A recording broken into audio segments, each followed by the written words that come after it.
Artificial intelligence could be changing the way that you do your job. A new AI at Work report from Indeed Hiring Lab, it shows that 28% of skills analyzed could potentially be replaced by AI, but 68% are unlikely to be replaced. So even though a quarter of the skills have the potential to be automated, Indeed says AI is more likely to reinforce human workers rather than replace them and us, all of us. Joining me now, we've got Indeed Hiring Lab economist Cory Stahle. Cory, great to have you here on the program. Okay, so some good news towards the end of that. You know, even though it could help potentially with productivity, all-out replacements, hopefully less likely. So where are the roles, where are the functions that you're seeing as in the safe bucket, if you will? Yeah, so as we look at kind of the skills that are safe, with this research, we wanted to really understand what skills it was that genAI in particular could target. And what we found in kind of breaking it out is we looked at kind of genAI's ability to do theoretical work, problem-solving work, and physical work. And that last bucket, any job that requires physical, hands-on human element is going to be more or less a little more in that bucket of somewhat safer from genAI. But at the same time, it's still unclear what that necessarily means, right? Having genAI be able to have an impact on a skill could also be a productivity enhancing thing for many workers as well.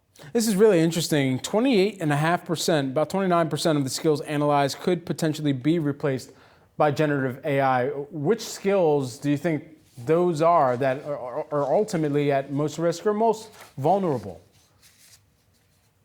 What we've seen, a lot of the ones that are kind of in that more vulnerable, or the things that genAI is doing well right now, are more of the things that require kind of structured data, structured, kind of clearly defined problems, right? So what we found in this analysis was that genAI is pretty good when it has kind of a solved problem that it's trying to work through, right? So one of the occupations that we saw that was most impacted was accountants, because there's a large percentage of skills for accountants that involves filling out structured forms and things that are out there. And so genAI is able to do that. But I think the important thing here is there are also a lot of skills for accountants and for other occupations as well, which are not kind of that structured type of thing. And there are problem-solving skills, uniquely human skills that genAI is not able to do. And I think most notably what we found in this research is that there were no skills, as in zero skills, that genAI was able to do excellently well.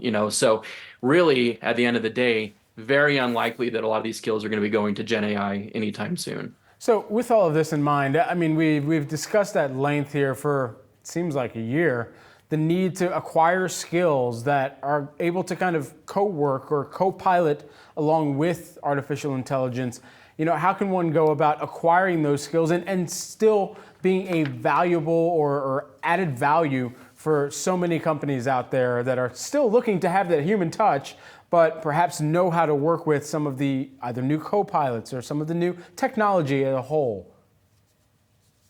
Yeah, I love that term co-pilot, right? Like, as we start talking about these genAI tools, like, we need to really be thinking about them, as just another tool in our tool belt, right? Something that as job seekers, as workers, that we can add that to kind of our arsenal to solve these different problems. So as to the way you go about doing that, it's going to depend from industry to industry. But I think the commonality here is that just getting in, learning about these types of tools, playing with them, seeing what they're capable of, and also building your network, seeing what other people in your industry are doing with these tools, are really good ways for job seekers to really start to gain better understanding of what's possible with these tools, and to really stay on top of these technologies going forward. Cory, while we have you here, AI has been brought up within several negotiation processes, especially by unions and labor workers who have representation, who are trying to negotiate for better contracts, and whatever those contracts entail. It seems like AI comes up as one of the points of contention repeatedly here. But I think more broadly out to who else this could impact. This could impact interns or even entry-level workers. Some of the tasks that were looked at as just passing down to someone who was looking to just get early experience. How can this impact the future workforce as well, as they're just looking to get experience wherever they can find it, and just looking to get a foot in the door prior to applying to positions that say, hey, you got to have 7 years of experience for a job that it seems like you could probably just do out of college. Yeah, that's obviously a big thing that, we're always thinking about with this research. And as we think about, these skills with, what Gen AI is going to do. And it's not surprising, right, that we see, job seekers, interns, students who are really questioning, what they're going to do, because I feel like a lot of the coverage around Gen AI and these tools have been stories about a robot's coming to take your job. Gen AI is going to take your job. It's going to take these things away. But again, I think I lean more towards the side in this story that, whenever we've seen economically in the past, these types of technologies come into place, they've tended to enhance human productivity. And even if some jobs kind of end up being displaced, we've seen that more jobs end up being created. So I think for interns, for those just entering, I think having an awareness of, kind of what has happened in the past with these technologies as being a potential indicator for the future.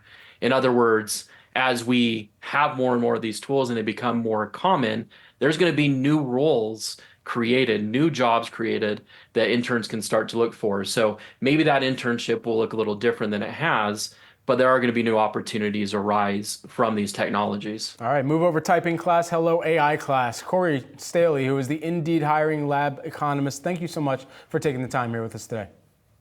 Thank you for having me.